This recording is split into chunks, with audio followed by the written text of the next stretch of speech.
When the silence of the night sky over Kashmir was broken on April 29, 2025, it wasn't by a sonic boom or a missile strike. It was broken by something far more historic and far more consequential. It was broken by a signal, the unmistakable electronic signature of an engagement that would redefine not only the military balance of South Asia, but the global perception of technological supremacy in the skies.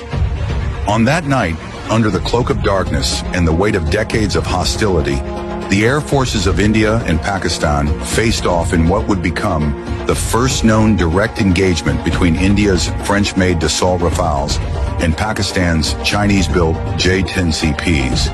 And for the first time in the history of modern warfare, a Chinese-manufactured PL-15 air-to-air missile, long theorized, feared, and analyzed, was fired in active combat, not in a training range or a closed simulation, but in the real sky against a real Western adversary.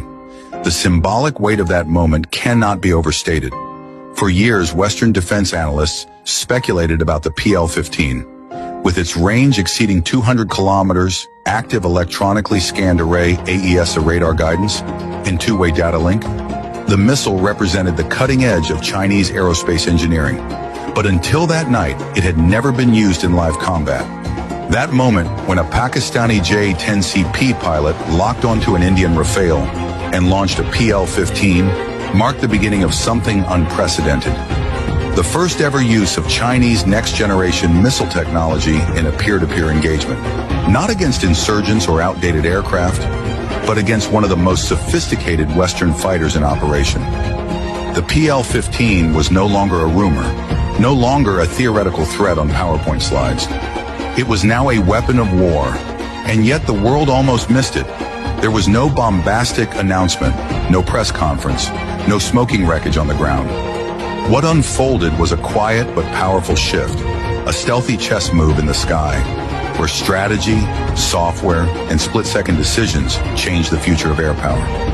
It began with an incursion alert, Indian surveillance picking up high-speed targets crossing into contested airspace over the Kashmir region.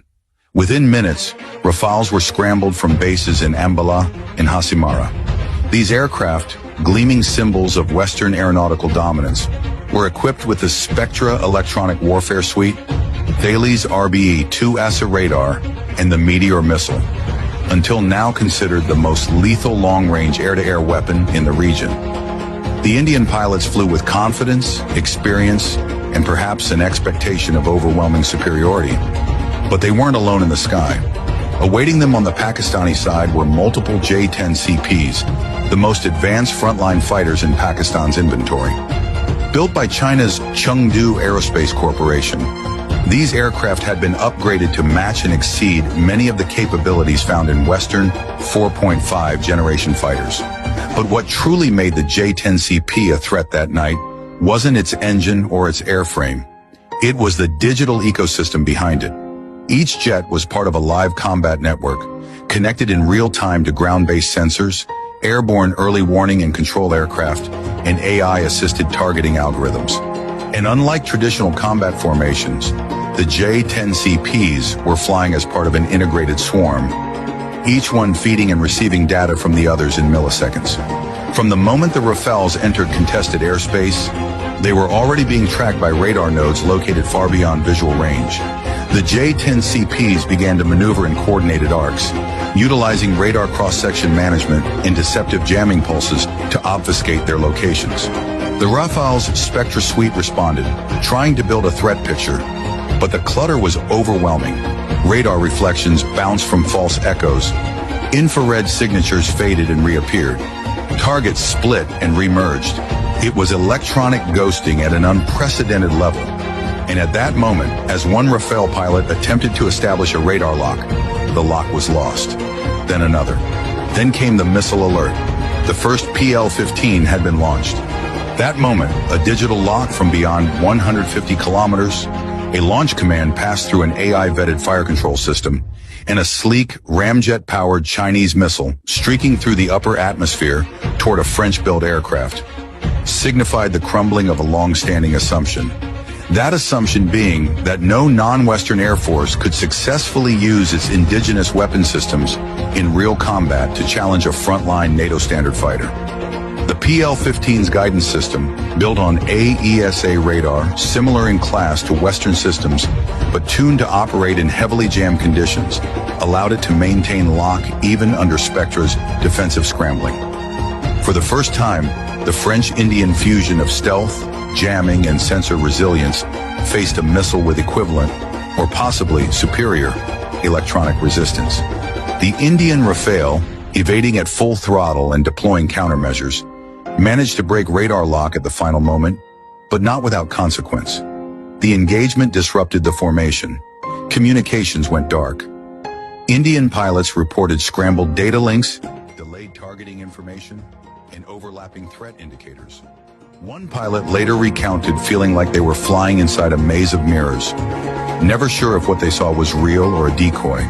The Rafales were forced to disengage, unable to effectively return fire. Their Meteor missiles operating in a heavily jammed environment failed to achieve lock before safe engagement range. For the Indian Air Force, this wasn't just a tactical retreat. It was a strategic alarm bell, a wake-up call that their most advanced fighters could be challenged and even outmaneuvered by a digital combat system developed in China and operated by their regional rival. For Pakistan, this was more than a symbolic victory. It was a demonstration to their adversaries, allies, and global observers that they now possess the capability to challenge superior platforms using battlefield integration, electronic warfare, and next-gen missile technology. And for China, it was a moment of profound strategic validation. The PL-15, which had been touted for years as a rival to the Meteor and AIM-120D, had now tasted real combat. Even in a limited capacity, even without a kill, the message was clear. Chinese missile systems had arrived on the global stage, not as cheap alternatives, but as competitive instruments of high-end air warfare. In a single missile launch, Beijing had shattered decades of skepticism surrounding its aerospace claims.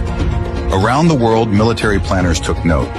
From Washington to Paris, from Tokyo to Canberra, defense circles began urgently reassessing the threat posed by Chinese origin systems, not just in Chinese hands, but in the hands of their strategic partners. Nations operating US or European aircraft now faced a sobering question.